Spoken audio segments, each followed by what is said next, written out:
Good morning dear student, सभी लोगों को मेरा नमस्कार।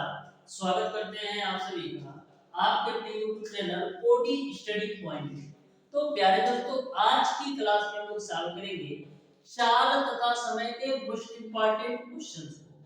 डियर स्टूडेंट, इसके पहले ऑलरेडी मैंने चाल तथा समय पर दो क्लास ले रखा हूं, जिसमें मैंने आपको पहली क्लास में डियर स्टूडेंट चाल तथा समय के बेसिक कॉन्सेप्ट को बहुत ही बेहतरीन तरीके से क्लियर करवाया था। और दूसरी क्लास में डियर स्टूडेंट मैंने आपको चाल तथा समय के मोस्ट इंपॉर्टेंट टॉप 15 क्वेश्चन का सॉल्यूशन बहुत ही बेहतरीन तरीके से करवाया था। लास्ट क्लास में मैंने आपको बताया था डियर स्टूडेंट कि सबसे पहले हम लोग बेस बनाएंगे, उसके बाद से डियर स्टूडेंट क्वेश्चन के लेवल को धीरे धीरे अप करते जाएंगे। यानी कि सबसे पहले मैंने आपको बेस बनाया, फिर उसके बाद से क्वेश्चन के लेवल को धीरे धीरे बढ़ाते गया।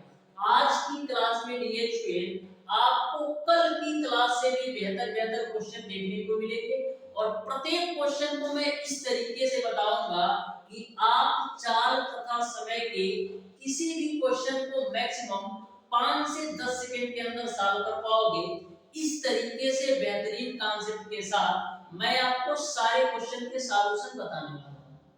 यदि आपने डियर स्टूडेंट चाल तथा समय पर आधारित पिछली दो वीडियोस को नहीं देखा है तो जरूर देख लीजिएगा, डिस्क्रिप्शन में उसका लिंक मिल जाएगा। तो चलिए डियर स्टूडेंट स्टार्ट करते हैं आज की क्लास को। ध्यान से समझिएगा, प्रत्येक क्वेश्चन को बहुत ही बेहतरीन तरीके से हम सॉल्व करने वाले हैं।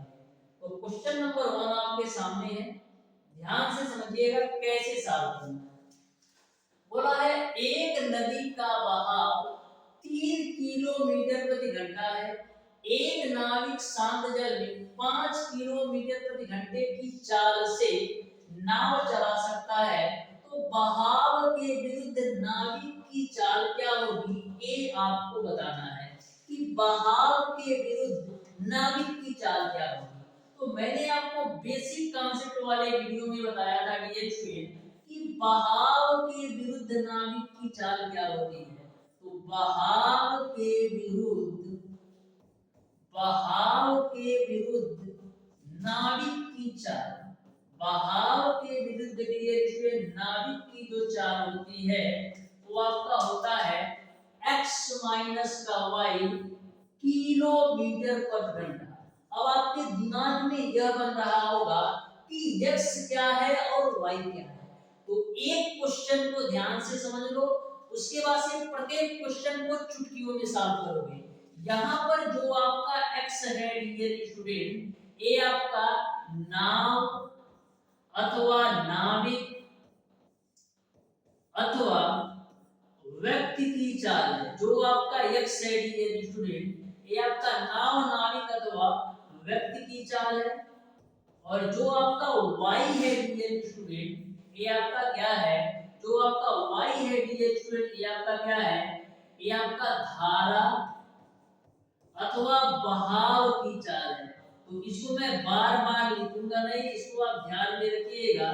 जो आपका x है ये आपका नाव नाविक अथवा व्यक्ति की चाल है, जो आपका y है धारा बहाव की चाल है। ठीक है, तो यहाँ पर बहाव के विरुद्ध नाविक की चाल क्या होगी, x माइनस का y किलोमीटर प्रति घंटा, यानी कि 5 में से 3 घटा दो तो कितना मिल जाएगा, 2 किलोमीटर प्रति घंटा। तो इस तरीके से बहाव के विरुद्ध जो नाविक की चाल होगी वो आपका 2 किलोमीटर प्रति घंटा होगा।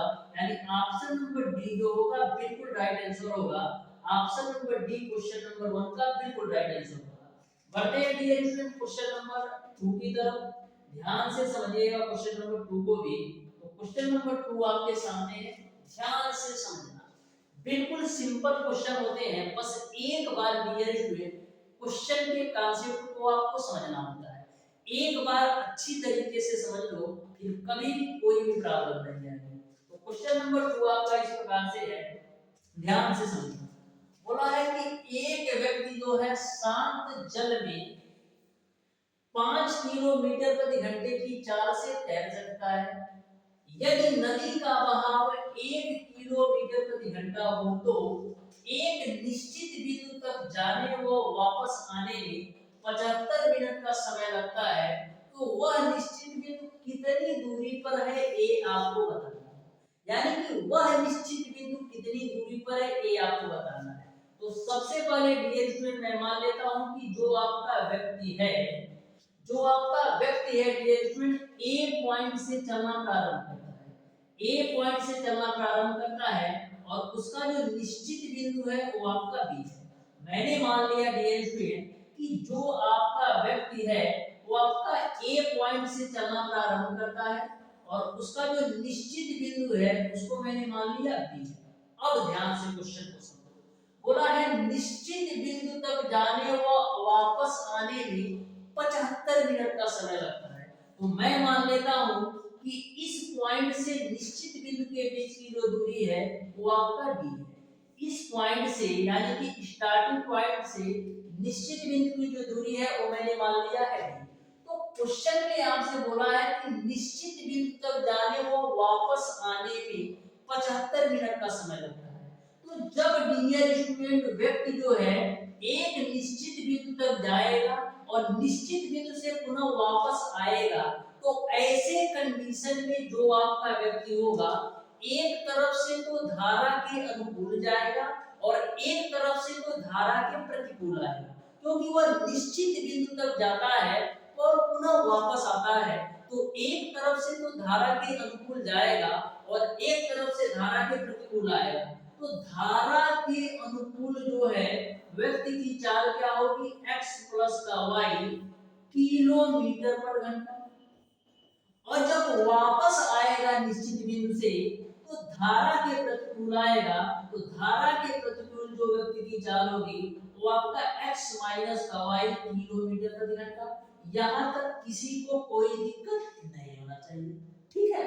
अब देखो x की जो वैल्यू दे रखा है 5 किलोमीटर प्रति घंटा, y की जो वैल्यू दे रखा है 1 किलोमीटर प्रति घंटा, यानी कि धारा के अनुकूल जो व्यक्ति की चाल होगी वो आपका 6 किलोमीटर प्रति घंटा और धारा के प्रतिकूल जो व्यक्ति की चाल होगी तो 5 में से 1 घटाओगे तो 4 किलोमीटर प्रति घंटा।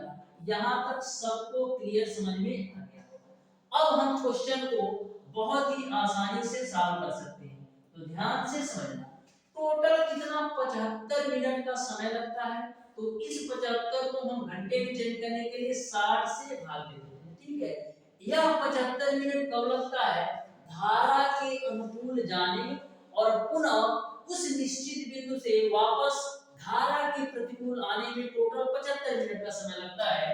तो समय बराबर आपका होता है दूरी बटे 4। तो मैंने माना है दूरी डी, इस दूरी डी को धारा के अनुकूल जो है 6 किलोमीटर प्रति घंटे की चाल से कवर करता है और पुनः डियर स्टूडेंट वही दूरी डी को धारा के प्रतिकूल 4 किलोमीटर प्रति घंटे की चाल से कवर करता है। तो टोटल टाइम 75 मिनट का लगता है। अब इसी को कैलकुलेट कर लो, आपका आंसर आपके सामने होगा।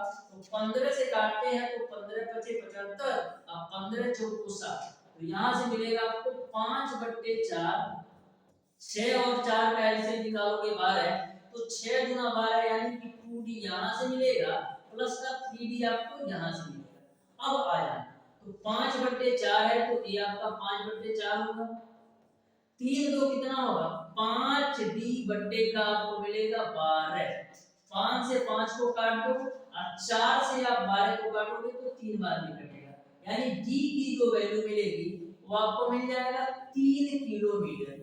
यानी कि वह निश्चित बिंदु जो है 3 किलोमीटर दूर है, यानी कि क्वेश्चन नंबर 2 का ऑप्शन नंबर बी सही हो जाएगा।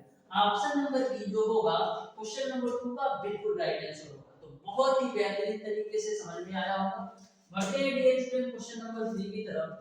ध्यान से समझिएगा क्वेश्चन नंबर 3 को भी, बिल्कुल सिंपल और आसान सा ये क्वेश्चन है। बस आप ध्यान से डियर स्टूडेंट पूरी क्लास ले लो ना, कभी भी कोई दिक्कत नहीं आएगा चाल तथा समय से। तो देखो क्वेश्चन नंबर 3 आपके सामने है, ध्यान से समझो।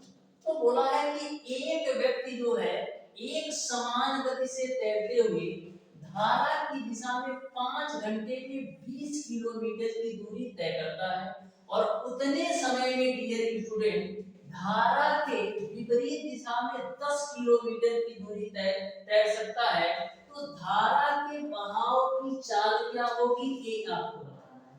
तो ध्यान से समझना, एक व्यक्ति जो है एक समान गति से तैरते हुए धारा की दिशा में 5 घंटे में 20 किलोमीटर, तो धारा की दिशा में व्यक्ति की चाल क्या होती है, x प्लस वाई किलोमीटर प्रति घंटा। तो धारा की दिशा में वो कितनी दूरी तय करता है, 20 किलोमीटर, और समय कितना लेता है, 5 घंटे। तो यहाँ से आपको मिलेगा x प्लस वाई बराबर 4। इसको आप मान लो समीकरण नंबर 1, ठीक है। फिर उसके बाद से उतने ही समय में धारा की विपरीत दिशा में 10 किलोमीटर की दूरी तय करता है। तो धारा की विपरीत दिशा में व्यक्ति की चाल क्या होगी, x माइनस का y किलोमीटर प्रति घंटा, और धारा की विपरीत दिशा में कितनी दूरी तय करता है, 10, और समय कितना लेता है, उतने ही समय में, यानी यहाँ पर भी वो 5 घंटे का समय लेता है। तो x माइनस का y बराबर आपको कितना मिल जाएगा, 2, यानी कि ये आपका समीकरण नंबर 2 तैयार हो गया, और ए आपका समीकरण नंबर कितना, 1 तैयार हो गया। अब समीकरण 1 और 2 के सॉल्व करेंगे तो x की वैल्यू कितनी आएगी, समीकरण 1 और 2 को आप ऐड कर दीजिएगा तो x की वैल्यू आपको मिलेगी 3 किलोमीटर पर घंटा। x की जो वैल्यू मिलेगी वो आपको मिलेगा 3 किलोमीटर प्रति घंटा। लेकिन आपको बताना है कि धारा के बहाव की चाल क्या होगी। तो यदि आपका x प्लस वाई बराबर 4 है, x बराबर 3 हो जाएगा, तो y की वैल्यू कितनी मिल जाएगी, 1 किलोमीटर प्रति घंटा। यानी कि धारा के बहाव की जो चाल होगी वो आपका 1 किलोमीटर प्रति घंटा होगा। यानी ऑप्शन नंबर सी जो होगा क्वेश्चन नंबर 3 का बिल्कुल राइट आंसर होगा। बढ़ते हैं डियर स्टूडेंट क्वेश्चन नंबर 4 की तरफ। ध्यान से समझिएगा क्वेश्चन नंबर 4 को। तो क्वेश्चन नंबर 4 आपके सामने है, ध्यान से समझना है कैसे सॉल्व करना है। बोला है एक नाव जो है नदी के बहाव के अनुकूल कोई दूरी तय करने में 3 घंटे का समय लेती है, और नदी के बहाव के प्रतिकूल वही दूरी तय करने में 9 घंटे का समय लेती है। यदि शांत जल में नाव की जो चाल है वो आपका 4 किलोमीटर प्रति घंटा हो, तो धारा की चाल क्या होगी, ये आपको बताना है। तो बिल्कुल आप ध्यान से समझिएगा, बिल्कुल सिंपल क्वेश्चन है। क्वेश्चन को ध्यान से पढ़ो। एक नाव नदी के बहाव के अनुकूल कोई दूरी तय करने में 3 घंटे का समय लेती है। तो नदी के बहाव के अनुकूल जो नाव की चाल होगी वो आपका कितना होगा, x प्लस वाई किलोमीटर प्रति घंटा। मैंने मान लिया कि वह जो नाव है वो आपका d दूरी तय करती है, तो d, और समय कितना लेती है, बहाव के अनुकूल कोई दूरी तय करने में 3 घंटे का समय लेती है, तो घंटे का आपका 3 हो जाएगा। यहाँ से आप d की वैल्यू निकालिएगा तो मिलेगा 3 ऑफ x प्लस का y। इसको आप मान लो समीकरण नंबर 1। फिर आगे आ जाओ, नदी के बहाव के प्रतिकूल वही दूरी तय करने में 9 घंटे का समय लेती है। तो नदी के बहाव के प्रतिकूल जो नाव की चाल होगी x माइनस वाई, और दूरी वही तय कर रही है यानी d ही आएगा, और समय आपका 9 घंटे का लेती है। अब आगे हम सॉल्व करते हैं। तो यहाँ से आप d की वैल्यू निकालिएगा तो क्या मिलेगा, 9 ऑफ x माइनस का y। तो इसको आप मान लो समीकरण नंबर 2। अब देखो समीकरण 1 में d बराबर 3 ऑफ x प्लस y है, और समीकरण 2 में d बराबर 9 x माइनस का y है। तो समीकरण 1 और 2 को हम बराबर कर सकते हैं क्योंकि दोनों d की वैल्यू है। तो 1 और 2 को आप बराबर कर लो तो मिलेगा 9 ऑफ x माइनस y बराबर 3 ऑफ x प्लस का y। ठीक है, तो यहाँ से हम 3 से काटेंगे तो 3 3 का 9 हो जाएगा। उसके बाद से 3 का मल्टीप्लाई करो तो 3x माइनस का 3y बराबर आपको क्या मिलेगा, x प्लस का y। तो यहाँ से x की वैल्यू एक तरफ कर लो तो मिलेगा आपको 2x बराबर आपको मिल जाएगा 4y। 2 से काटो 4 को तो 2 बार में कटेगा, यानी x की जो वैल्यू मिलेगी वो आपको मिल जाएगा 2y के बराबर। x की जो वैल्यू मिल जाएगी वो आपको 2y के बराबर मिल जाएगी।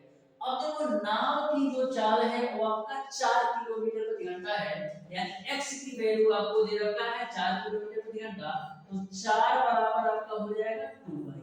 2 से काटो तो 2 बार में कटेगा, यानी y की जो वैल्यू आएगी 2 किलोमीटर प्रति घंटा। यानी कि आपके धारा की जो चाल होगी वो आपका 2 किलोमीटर प्रति घंटा होगा। वो आपका ऑप्शन नंबर डी सही हो जाएगा। जो आपका ऑप्शन नंबर डी है डियर स्टूडेंट, ये आपका क्वेश्चन नंबर 4 का बिल्कुल राइट आंसर हो जाएगा। वो आपका ऑप्शन नंबर डी।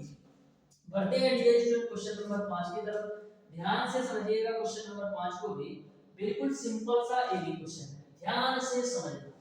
देखो क्या है, बोला है एक व्यक्ति जो है धारा के विरुद्ध 13 किलोमीटर अपनी नाव चलाता है तथा धारा के साथ 28 किलोमीटर अपनी नाव, और प्रत्येक बार वह 5 घंटे का समय लेता है, तो धारा की चाल क्या है ये आपको बताना है। तो क्वेश्चन नंबर 5 को same to same question number 3 की तरह सॉल्व करना है।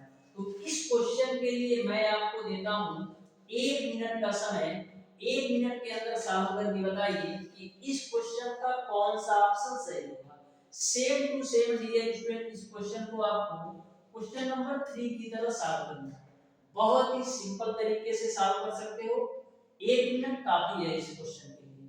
तो ध्यान से पढ़ो और बताओ कौन सा ऑप्शन सही होगा।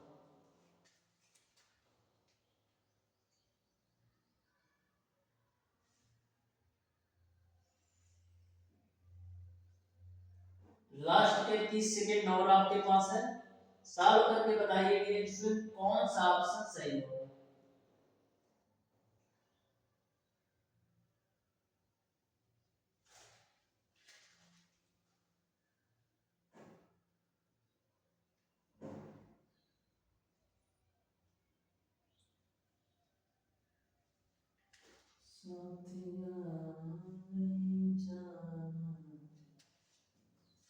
तो टाइम ही ओवर। अब ध्यान से समझो इस क्वेश्चन को कैसे सॉल्व करना है। बोला है एक व्यक्ति जो है धारा के विरुद्ध 13 किलोमीटर अपनी नाव चलाता है तथा धारा के साथ 28 किलोमीटर अपनी नाव चलाता है, और प्रत्येक बार वो 5 घंटे का समय लेता है, तो धारा की चाल क्या है। तो सबसे पहले डियर स्टूडेंट आपको पता है कि धारा के विरुद्ध जो आपका व्यक्ति की चाल होगी वो आपका x माइनस का y किलोमीटर प्रति घंटा होगी। अब धारा के विरुद्ध वह कितनी दूरी तय कर रहा है 13 किलोमीटर, और समय कितनी लेता है प्रत्येक बार 5 घंटे का। 5 से काटो तो 5 गुना 10 5 36, यानी x माइनस y बराबर आपको मिल जाएगा 2.6। इसको मान लो समीकरण नंबर 1।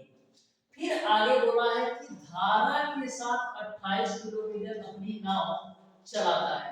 तो धारा के साथ बोलो या धारा के अनुकूल बोलो, दोनों बात बराबर है। तो धारा के साथ जो नाव की व्यक्ति की चाल होगी वो आपका x प्लस y किलोमीटर प्रति घंटा होगा, और धारा के साथ वो कितनी दूरी तय करता है 28, और समय वो कितना लेता है 5 घंटे का समय यहाँ पे भी लेता है, क्योंकि क्वेश्चन में दे रखा है प्रत्येक बार वो 5 घंटे का समय लेता है। तो 5 से काटो, 5 बचे 25 और 5 36, यानी x प्लस y की जो वैल्यू मिलेगी वो आपको मिलेगा 5.6। इसको मान लो समीकरण नंबर 2। अब समीकरण 1 और 2 को हम आपस में ऐड कर देते हैं। तो समीकरण 1 आपका है x माइनस y बराबर 2.6, और समीकरण 2 आपका है x प्लस y बराबर आपका कितना है 5.6। ऐड करो तो देखो y y से कैंसिल होगा, 2x बराबर आपको कितना मिलेगा 6 6 12 को 2 5 2 7 से काटे, यानी कि 8.2 मिलेगा। 2 से काटेंगे तो 2 चौक 8 2 एकम 2, यानी x की जो वैल्यू मिलेगी वो आपको मिलेगा 4.8 किलोमीटर प्रति घंटा। x की जो वैल्यू मिलेगी वो आपको मिलेगा 4.8 किलोमीटर प्रति घंटा। लेकिन आपको बताना है धारा की चाल। ये तो आपका व्यक्ति की चाल निकला, आपको बताना है धारा की चाल। अब धारा की चाल को आप समीकरण 2 में रखो, तो x का मान हम कितना रखेंगे 4.1 प्लस का y बराबर आपको हो जाएगा 5.6। तो यहां से y की जो वैल्यू मिलेगी वो आपको मिलेगा 1.5 किलोमीटर पर हावर। तो इस तरीके से जो आपका धारा की चाल होगी वो आपका 1.5 किलोमीटर पर हावर होगी, यानी कि क्वेश्चन नंबर 5 का ऑप्शन नंबर सी सही हो जाएगा। बढ़ते हैं डियर स्टूडेंट क्वेश्चन नंबर 6 की तरफ। ध्यान से समझिएगा क्वेश्चन नंबर 6 को भी, बहुत ही बेहतरीन तरीके से सारे क्वेश्चन के कॉन्सेप्ट मैं आपको बताने वाला हूं। ध्यान से समझिए क्वेश्चन नंबर 6।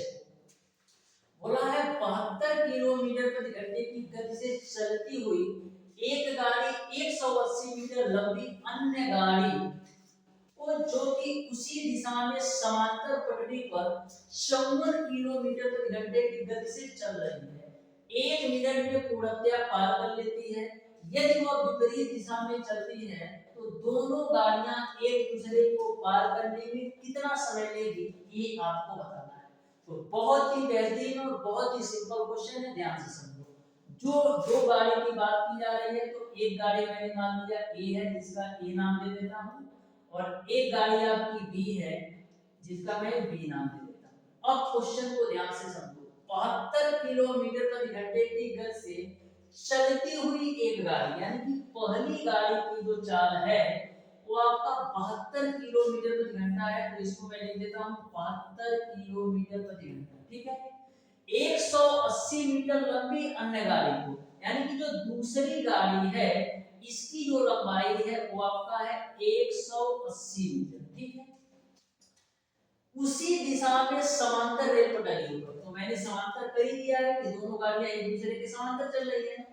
54 किलोमीटर प्रति घंटे की गति से चल रही है, यानी कि जो दूसरी गाड़ी की चाल दे रखा है वो आपको 54 किलोमीटर प्रति घंटा दे रखा है, और एक दूसरे को जो है पूर्णतया 1 मिनट में पार कर लेती है। यानी जब दोनों गाड़ियां एक दूसरे के समांतर रेल पटरियों पर चलती हैं तो एक दूसरे को 1 मिनट में पूर्णतया पार कर लेती हैं। तो आपको बताना है यदि वह विपरीत दिशाओं में चलती हो तो एक दूसरे को पार करने में कितना समय लेंगे। तो ध्यान से समझो, जब एक दूसरे के समांतर चलती हैं तो 1 मिनट का समय लेती हैं। तो जब कभी भी यदि आपकी दोनों रेलगाड़ियां एक दूसरे के समांतर दिशा में चलेगी तो ऐसे कंडीशन में जो आपका सापेक्ष चाल होगा वो आपका क्या होगा, दोनों की चालों के अंतर के बराबर होगा। तो 72 में से 54 घटाइएगा तो 18 किलोमीटर प्रति घंटा आपको मिल जाएगा सापेक्ष चाल रिलेटिव, ठीक है। अब डियर स्टूडेंट, जब दोनों गाड़ियां एक दूसरे के समांतर चलेगी तो ऐसे कंडीशन में जो कुल दूरी आएगी दोनों गाड़ियों के लंबाई के योग के बराबर होगी।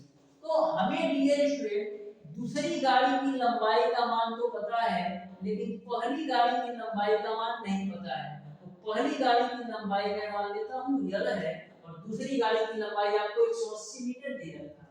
अब आप आसानी से इस क्वेश्चन को सॉल्व कर सकते हो। तो दूरी बराबर आपका कितना हो जाएगा, दूरी जो होगा दोनों गाड़ियों के लंबाई के योग के बराबर होगा, यानी L प्लस का 180 हो जाएगा।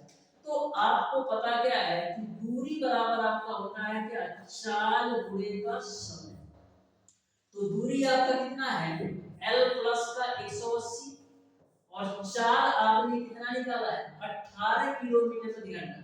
तो चाल आपका किलोमीटर प्रति घंटा में है, और जो दूरी है वो आपका किसमें है, मीटर में है। तो इसको भी आप मीटर पर सेकंड में चेंज कर लो। तो मीटर पर सेकंड में चेंज करने के लिए आप 5/18 से गुणा करो, तो 18 से 18 कैंसिल होगा, तो मिल जाएगा आपको 5 मीटर पर सेकंड।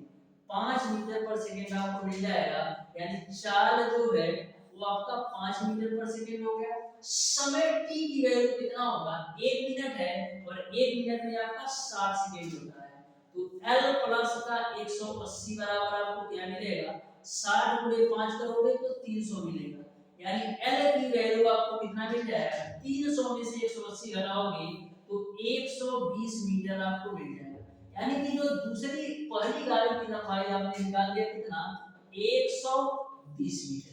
अब आपका क्वेश्चन सिंपल हो गया, आसानी से सॉल्व कर सकते हो। अब आपको बताना है कि यदि वह दोनों विपरीत दिशा में चलते हैं तो एक दूसरे को पार करने में कितना समय लगेगा। तो जब दोनों गाड़ियां एक दूसरे के विपरीत दिशा में चलेंगी तो वहां पर जो आपका रिलेटिव स्पीड आएगा दोनों की चालों के योग के बराबर आएगा। तो तो 72 में 54 जोड़ो तो कितना होगा, 4 2 6 और 7 5 12, यानी कि 126 किलोमीटर प्रति घंटा आपका आ जाएगा रिलेटिव स्पीड। कब, जब दोनों गाड़ियां एक दूसरे के विपरीत दिशा में चलेंगी तब। अब किलोमीटर प्रति घंटा को मीटर पर सेकंड में चेंज कर लो, 126 गुणे 5/18, तो 18 पच्चे 90, 18 छक्का 108, 18 सतह कितना होता है 126, यानी s की जो वैल्यू आएगी वो आपको मिल जाएगा 35 मीटर पर सेकंड, यानी कि 35 मीटर पर सेकंड होगा रिलेटिव स्पीड। कब, जब दोनों एक दूसरे के विपरीत दिशा में चलेंगी तब। अब आप आसानी से सॉल्व कर लो, तो दूरी बराबर क्या होता है, 4 गुणे समय। दूरी बराबर आपका होता है डियर स्टूडेंट 4 गुणे समय। तो दूरी में क्या है, दोनों गाड़ियों की लंबाई का योग, तो दोनों गाड़ियों के लंबाई का योग कर लो, तो 120 और 180 आपका हो जाएगा 300 बराबर 4 आपने निकाला है 35, और समय को मैं मान लेता हूं t सेकंड में पार करेंगे। अब 5 से काटो तो 5 सते 35, ये आपका 5 छक्का 30 जीरो, यानी t की जो वैल्यू आएगी वो आपको मिलेगा 60/7 सेकंड, यानी कि 60/7 सेकंड में दोनों रेलगाड़ियां एक दूसरे को पार कर लेंगी, यदि दोनों रेलगाड़ियां एक दूसरे के विपरीत दिशा में चलेंगी। तो इस तरीके से क्वेश्चन नंबर 6 का आपका ऑप्शन नंबर कितना, कौन सा, डी सही हो जाएगा। 60/7 सेकंड में एक दूसरे को पार करेंगे। बढ़ते हैं डियर स्टूडेंट क्वेश्चन नंबर 7 की तरफ। प्रत्येक क्वेश्चन को बहुत ही बेहतरीन तरीके से मैं आपको बता रहा हूं, बस आप शिद्दत के साथ ध्यान से एक बार पूरी क्लास ले लो ना, कभी कोई दिक्कत ही नहीं आएगा चाल तथा समय के किसी भी क्वेश्चन में। होता क्या है डियर स्टूडेंट, बहुत सारे स्टूडेंट ऐसे होते हैं कि कई सारे वीडियो देखते रहते हैं कि यहाँ नहीं समझ में आया वहां चलो आए। एक वीडियो किसी भी चैप्टर का पूरा अच्छी तरीके से देख लो ना डियर स्टूडेंट, चाहे कहीं से भी कोई भी क्वेश्चन उठा के एग्जामिनर आपसे पूछ लेगा, 100% एक्यूरेसी के साथ सॉल्व करता हूं। और जिस तरीके का कॉन्सेप्ट और कंटेंट मैं आपको YouTube पर बिल्कुल फ्री ऑफ कॉस्ट दे रहा हूं ना, इस तरीके का कंटेंट और कॉन्सेप्ट आपको कहीं भी पेड कोर्स में नहीं मिलेगा। चैनल की तो बात ही छोड़िए, कहीं भी पेड कोर्स में भी नहीं मिलेगा, इस बात की मैं आपको गारंटी देता हूं। तो बहुत ही बेहतरीन कंटेंट मैं दे रहा हूं, बस आप शिद्दत के साथ प्रत्येक क्लासेस लेते जाओ। तो क्वेश्चन नंबर 7 आपके सामने है, ध्यान से समझो कैसे सॉल्व करना है। क्वेश्चन नंबर 7, क्वेश्चन नंबर 7 आपका इस प्रकार से है, सुनीता प्रतिदिन अपने घर से विद्यालय के लिए ठीक 10 बजे निकलती है और 5 किलोमीटर प्रति घंटा की गति से चलती है, तो वह विद्यालय क्या करती है, 6 मिनट की देरी से पहुंचती है। एवं यदि वह 6 किलोमीटर प्रति घंटे की गति से चलती है तो वह क्या होती है, 10 मिनट पूर्व पहुंच जाती है। तो विद्यालय से उसकी घर की दूरी बताओ। तो यह मैं मान लेता हूं कि सुनीता का है घर है और सुनीता का यहाँ पर विद्यालय है। अब क्वेश्चन को ध्यान से समझो, तो जो हमारी दूसरी क्लास लिए होंगे ना, यानी जो चाल तथा समय का पार्ट 2 देखे होंगे ना, उसको 2 से 3 सेकंड के अंदर सॉल्व कर पाएंगे। लेकिन ध्यान से बोला है कि 10 बजे निकलती है, 5 किलोमीटर प्रति घंटा की गति से चलती है, तो 6 मिनट देरी से पहुंचती है। यानी कि जब वह घर से विद्यालय की तरफ 5 किलोमीटर प्रति घंटा की गति से चलती है तो क्या होता है, 6 मिनट देरी से पहुंचती है, यानी कि वो 6 मिनट जो है लेट हो जाती है। और जब वो 5 किलोमीटर प्रति घंटा की गति से चलती है, और यदि वो 6 किलोमीटर प्रति घंटा की गति से चलती है तो 10 मिनट पहले पहुंच जाती है। यानी कि जब सुनीता जो है 6 किलोमीटर प्रति घंटे की गति से चलती है तो क्या होता है, 10 मिनट पहले पहुंच जाती है, यानी कि 10 मिनट जो है अर्ली पहुंच जाती है। तो आपको बताना है कि उसके घर से स्कूल की दूरी क्या है। तो सबसे पहला कॉन्सेप्ट आपका ये होता है कि टोटल टाइम आपका क्या होगा। तो मैंने आपको बताया था कि यदि आपका पहले कंडीशन में लेट है और दूसरे कंडीशन में आपका अर्ली है, तो ऐसे कंडीशन में जो आपका टोटल टाइम होता है दोनों समयों के योग के बराबर होता है। तो 10 और 6 जोड़ोगे तो 16 मिनट आ जाएगा टोटल टाइम। कभी भी यदि आपका एक बार लेट होता है और एक बार अर्ली होता है तो आपका जो टोटल टाइम होता है दोनों समयों के योग के बराबर होता है। लेकिन यदि आपका पहली बार भी वो अर्ली पहले पहुंच जाती है और दूसरी बार भी वो अर्ली यानी कि पहले पहुंच जाती है, तो ऐसे कंडीशन में जो टोटल टाइम होता है दोनों समयों के अंतर के बराबर होता है। तो यहाँ पर आपका जो दूरी का फार्मूला अप्लाई करना होता है, दूरी बराबर आपका होता है चालों का गुणनफल बटे चालों का अंतर बटे चालों का अंतर इनटू का आपका होता है टोटल टाइम। तो चालों का गुणनफल क्या होगा? तो पहली चाल है उसका 5 और दूसरी चाल उसका है 6। चालों का अंतर कितना आएगा? तो 6 में से 5 घटाओगे। हमेशा ध्यान में रखना चालों के अंतर में आपको बड़े वाली वैल्यू में से छोटी वैल्यू घटाना है। इसमें माइनस प्लस का कोई खेल नहीं है, बड़ी वाली वैल्यू से छोटी वैल्यू घटानी है बस। ठीक। टोटल टाइम आपका कितना है? टोटल टाइम आपका 16 मिनट है। तो मिनट को घंटा में चेंज करने के लिए 60 से भाग दीजिए। 6 बचे 30 और 30 गुना कितना होता है? 7 और 2 से काटोगे 16 को तो 8 आ जाएगा। यानी कि जो डी की वैल्यू मिलेगी वो आपको मिल जाएगा 8 किलोमीटर। डी की जो वैल्यू मिलेगी वो आपका 8 किलोमीटर मिलेगा। इस तरीके से क्वेश्चन नंबर 7 का ऑप्शन नंबर ए सही हो जाएगा। ऑप्शन नंबर ए जो होगा क्वेश्चन नंबर 7 का बिल्कुल राइट आंसर होगा। तो ऐसा क्वेश्चन कभी भी पूछा जाए तो इसी कॉन्सेप्ट पर आप मैक्सिमम बोल रहा हूं ये स्टूडेंट ना मैक्सिमम 5 सेकंड में कर पाओगे। तो क्वेश्चन नंबर 8 को आप ध्यान से समझिएगा। बिल्कुल सिंपल और आसान सा ये क्वेश्चन है, ध्यान से समझना। प्रत्येक क्वेश्चन को इस तरीके से बताऊंगा ना कि किसी भी क्वेश्चन को सॉल्व करने में मैक्सिमम मैं बोल रहा हूं 10 सेकंड से ज्यादा नहीं लगेगा। तो क्वेश्चन नंबर 8 आपके सामने है। इस क्वेश्चन के लिए डियर स्टूडेंट मैं आपको देता हूं कितना दे दूं? इस क्वेश्चन के लिए मैं आपको देता हूं डियर स्टूडेंट, चलो इस क्वेश्चन के लिए मैं आपको दे देता हूं 2 मिनट का समय। तो 2 मिनट का आपके पास समय है। इस क्वेश्चन को सॉल्व करके बताइए कौन सा ऑप्शन सही है। यदि आप ध्यान से अच्छी तरीके से पढ़ोगे ना तो इस क्वेश्चन को आप बहुत ही बेहतरीन तरीके से सॉल्व कर पाओगे। 2 मिनट इस क्वेश्चन के लिए बहुत ज्यादा है, ठीक है, बहुत अच्छी तरीके से सॉल्व कर पाओगे। तो 2 मिनट का समय है, आप सॉल्व करके बताइए कौन सा ऑप्शन सही होगा, ठीक है।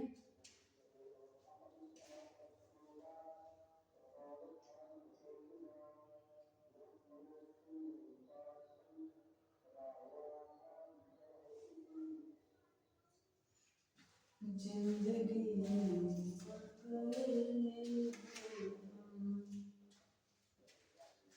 जो मेरी रूह को चैन दे प्यार दे वो खुशी बन गई हो। 1 मिनट समाप्त हो गया है, लास्ट का 1 मिनट और बचा है। सॉल्व करो और बताओ कौन सा ऑप्शन सही है।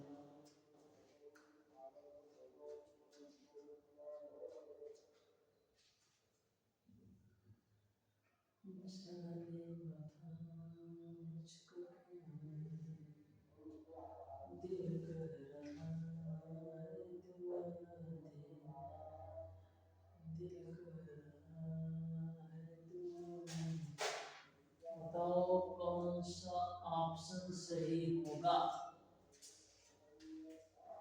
लास्ट के 20 सेकेंड और बचे हैं।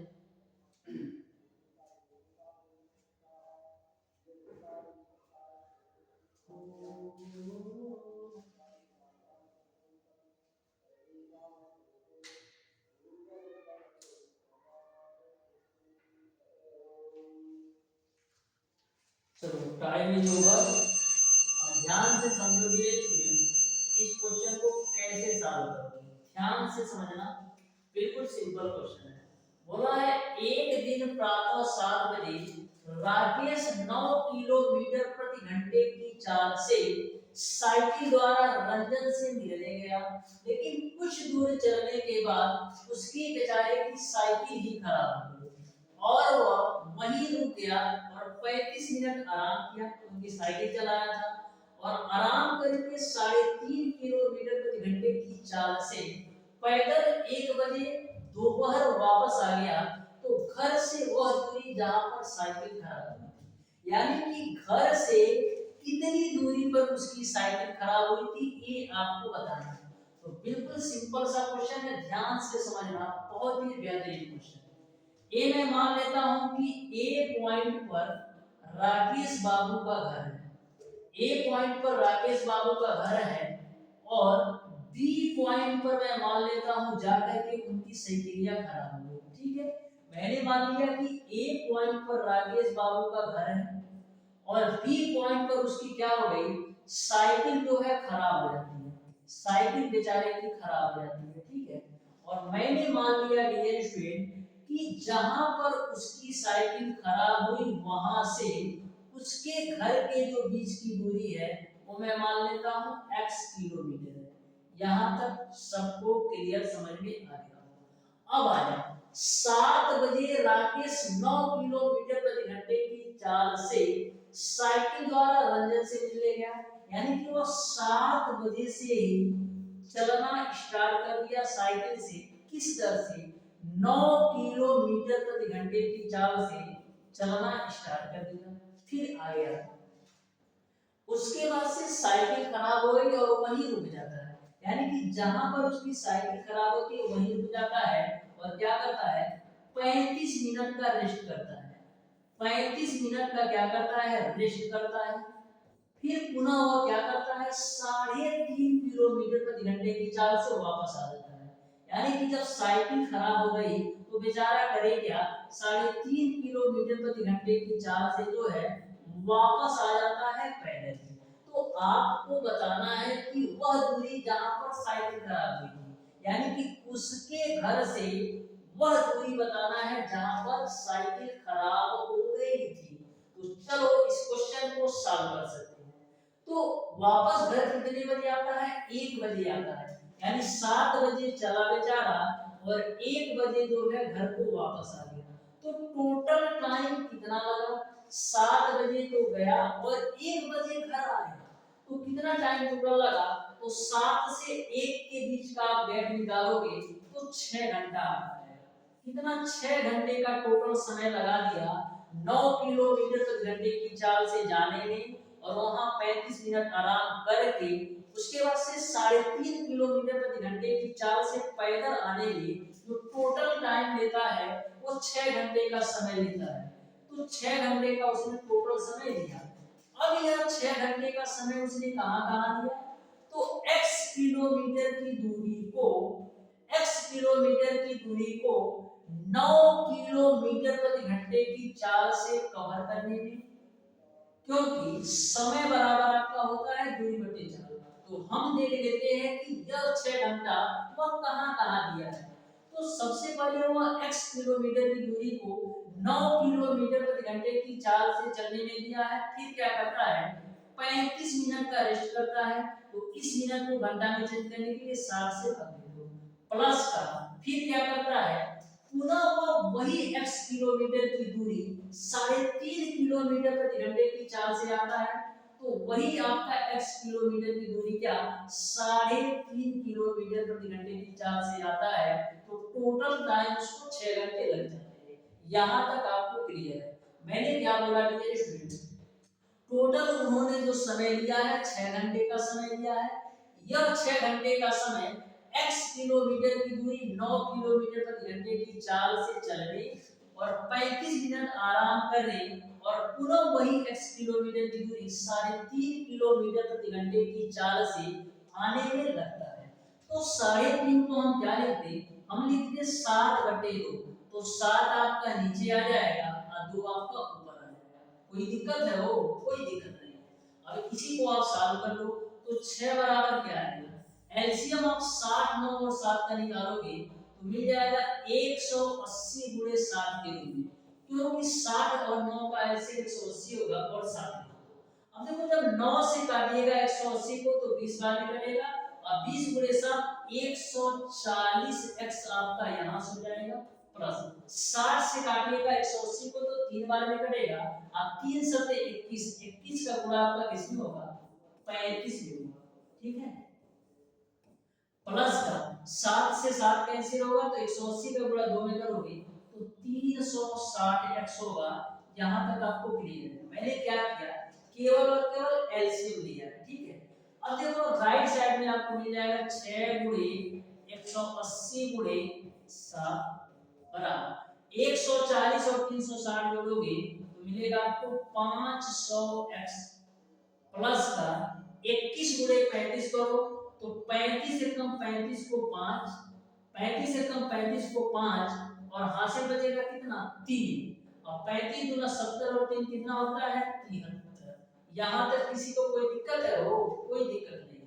तो यहाँ से डियर स्टूडेंट यदि हम 500x की वैल्यू निकालें तो क्या आएगा, 500x की वैल्यू निकालोगे तो 180 का गुणा 6 में करो तो 18 छक्का कितना होता है 108, या तो आप 6 का गुणा 7 में कर दो तो 42 हो जाएगा, गुणे आपका हो जाएगा 180 और यह आपका 735 माइनस में हो जाएगा तो माइनस का 735 हो जाएगा। यहाँ तक सबको क्लियर समझ में आ गया।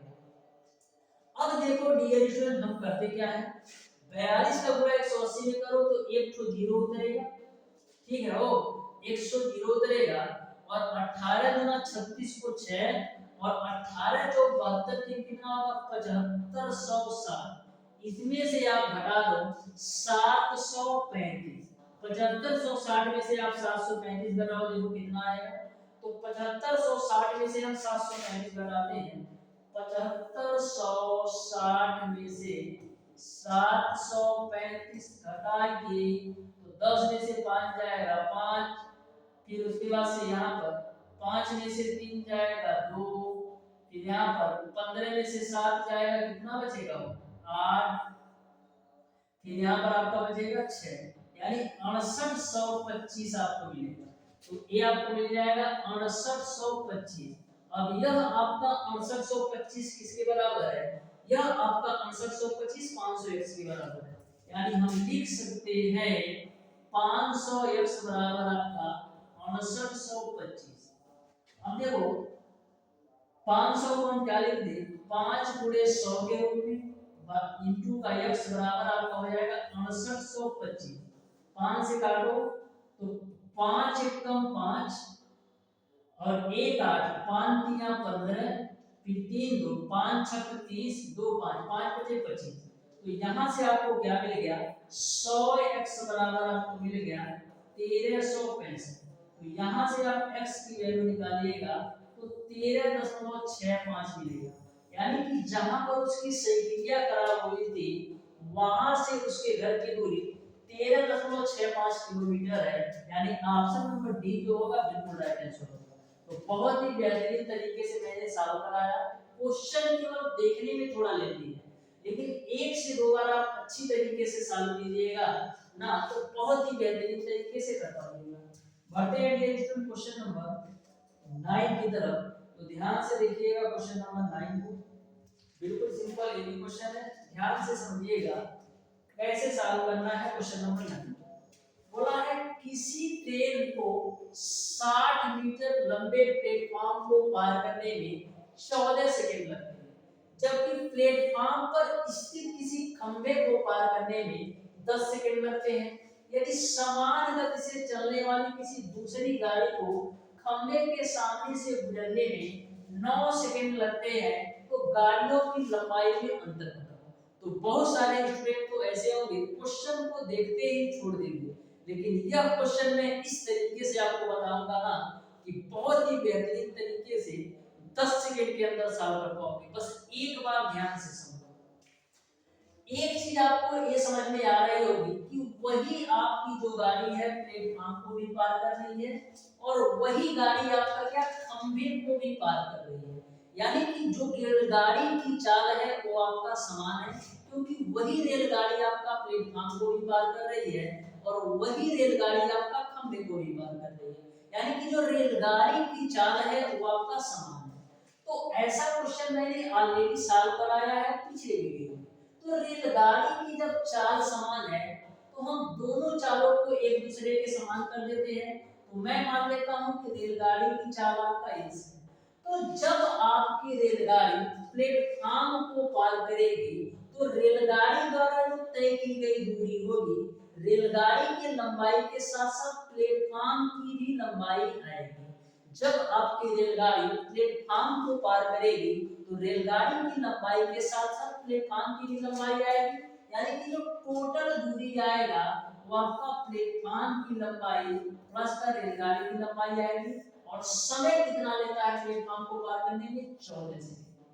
इसको आप मान लो समीकरण 1, ठीक है ना। हो फिर किसी खंभे को पार करने में 10 सेकंड लेती है, तो रेलगाड़ी की चाल तो वही है।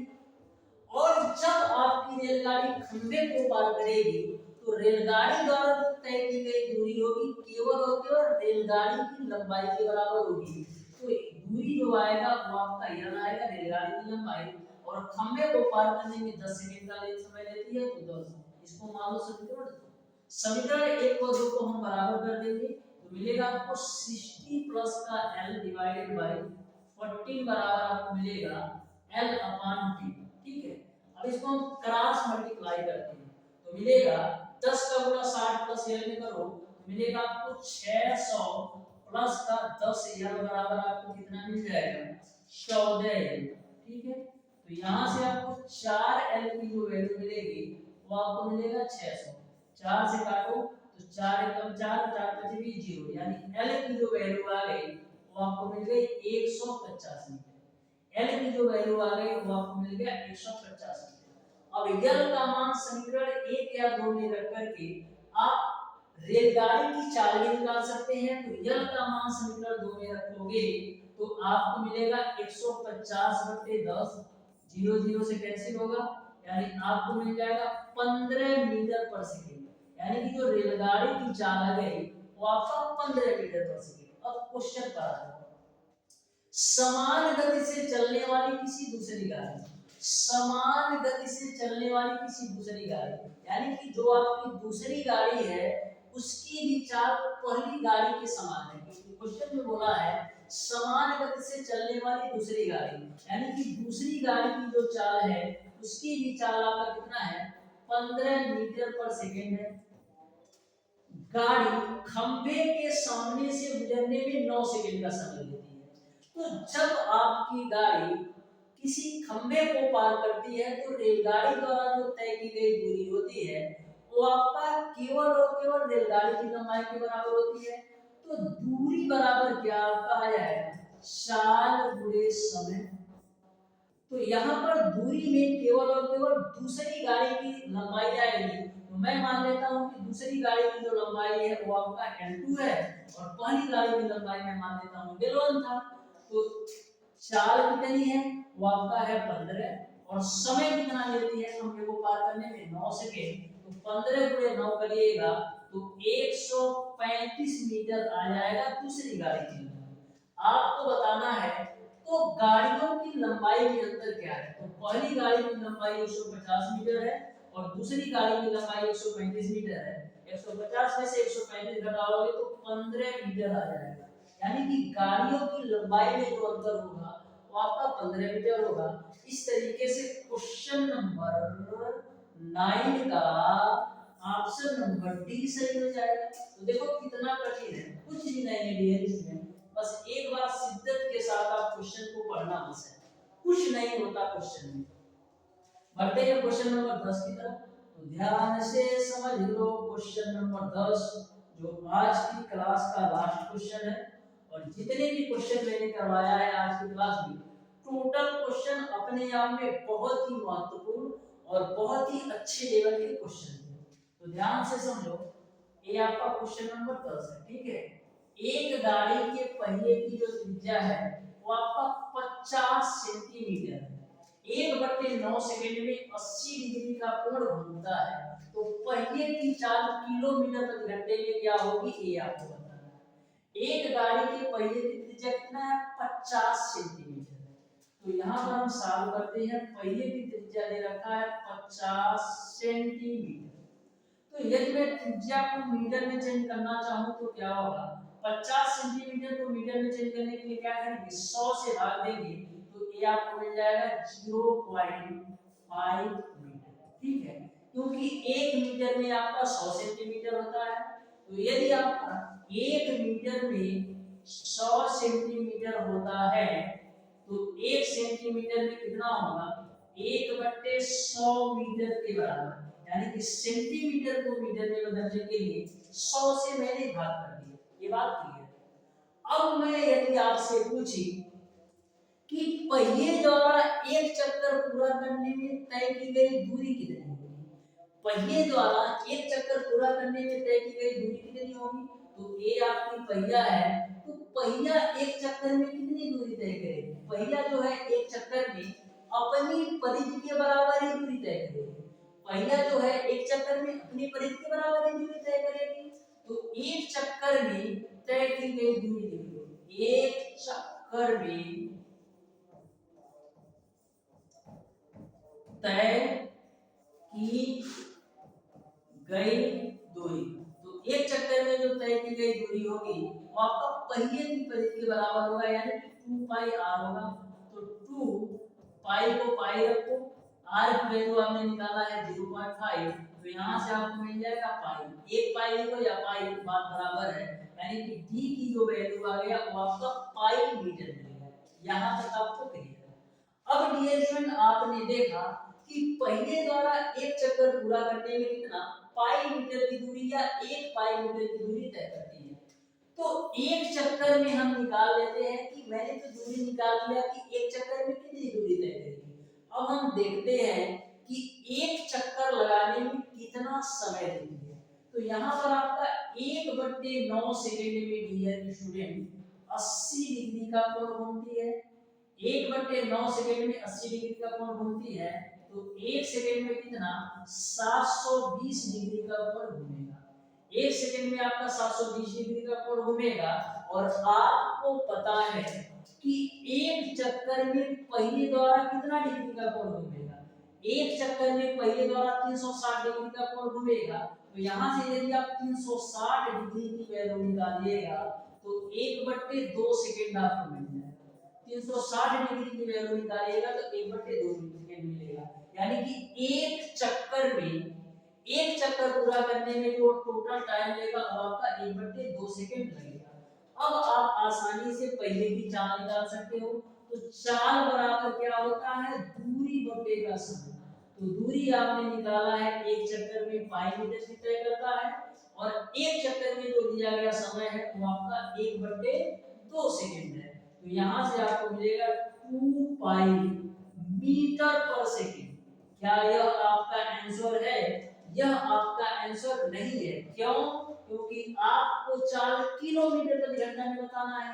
तो 2 पाई की वैल्यू रख दो 22/7 और मीटर पर सेकंड को किलोमीटर पर सेकंड में बदलने के लिए किससे गुणा करेंगे, 18/5। अब इसका कैलकुलेशन करके बताना कि कौन सा ऑप्शन सही होगा।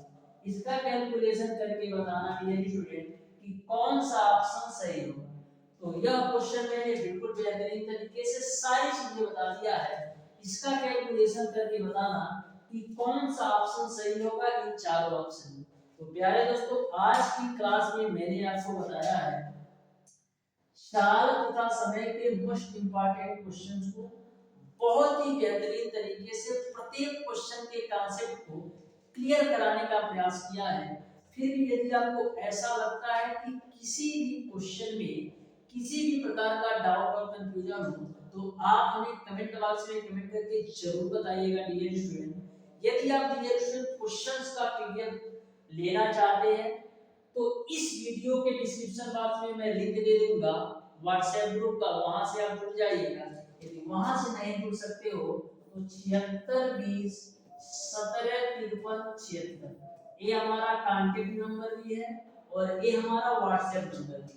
यदि आपको पॉलिटेक्निक अथवा आईईआरटी एंट्रेंस एग्जाम से रिलेटेड किसी भी प्रकार का कोई भी डाउट और कंफ्यूजन होता है तो इस नंबर पर आप कॉल भी कर सकते हैं, और इस नंबर पर आप हाय लिख करके भेजिएगा और बोलिएगा कि हमें व्हाट्सएप ग्रुप से जोड़ दीजिए, तो मैं जोड़ भी दूंगा। यदि आप व्हाट्सएप ग्रुप के लिंक से नहीं जुड़ पाते हैं तो इस नंबर पर आप हाय लिख करके भेज दीजिए और बोल दीजिए हमें ग्रुप में जोड़ दीजिए, तो मैं जोड़ दूंगा।